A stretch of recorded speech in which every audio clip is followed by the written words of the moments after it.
We went to New Zealand and bowled fairly well over there, and that last test match at Auckland at Eden Park where I was closing in on 500 and Ricky Ponting was making out that I didn't want to take the wickets because I wanted to have the opportunity to take the 500th at Lords, and it was just, it was amazing how it worked out. But to go over there sitting on 499, couldn't have scripted it any better. Very special place to play Test cricket is Lords, home of cricket, just a history, tradition, everything that goes with that incredible ground. And it's a ground I love playing on, and to go there 2005 with the Australian team and be on 499 Test wickets, it was amazing feeling to go in that match thinking if I just get one I can get my 500th. And we didn't bat too well in the first innings, which meant we had to bowl well. Came out, had a bit of a few overs, and then it was tea, and I think it was first ball after tea. Marcus Trescothick pitched about middle leg, just went down the slope a little bit across him. He went to whip it through mid-wicket and edged it straight to Justin Langer, who was fielding around about fourth slip, and JL took a nice simple catch and threw it up, and there it was, 500 wickets at the home of cricket. It was pretty special. The first Test wicket's always special. 200 seems to be a bit of a benchmark, but to get 500, and as I said, at the home of cricket at Lords, you couldn't ask for more than that. So midway through my career, I'd sort of set a goal of myself of 500 Test wickets. So to get that and achieve the minimum I wanted to achieve was pretty special. That first Test match was a lot of good memories there. England came at us hard. We fought back well. In the end, won that Test match quite comfortably. Went to Edgbaston. I trod on the ball. we bowled first on a pretty flat wicket, and England had a pretty good team then. They'd been playing with a lot of confidence. They'd had quite a bit of success. They had the same team together, and there was some pretty decent cricket played that series.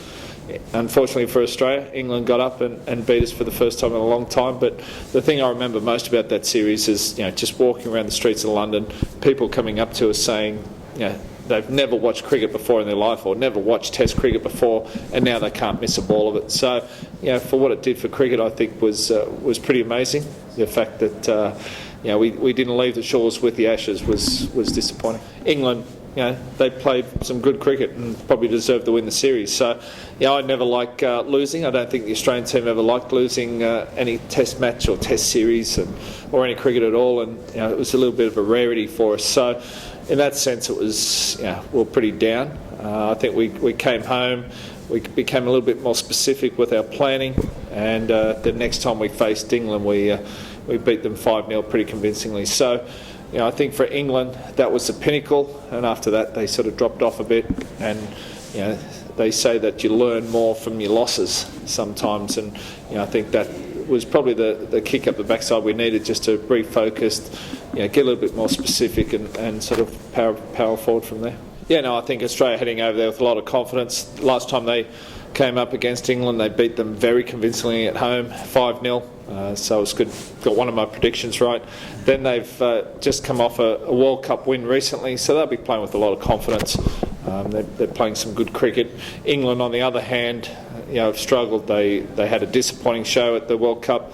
They went over to the West Indies, where they're probably expected to win that series. It was a 1-1 draw, so they'll be down in confidence. If Australia go over there and play as well as they can, then I think it's going to be a very one-sided contest. I might sort of go out on a limb this time and sort of think and predict Australia will win every Test. I think the fast bowling stocks are fairly set at the moment. There's always opportunity for young guys coming through with if injury happens, but Mitchell Johnson has been in good form for quite a while now. Mitchell Starc, the way he bowled in that the one day.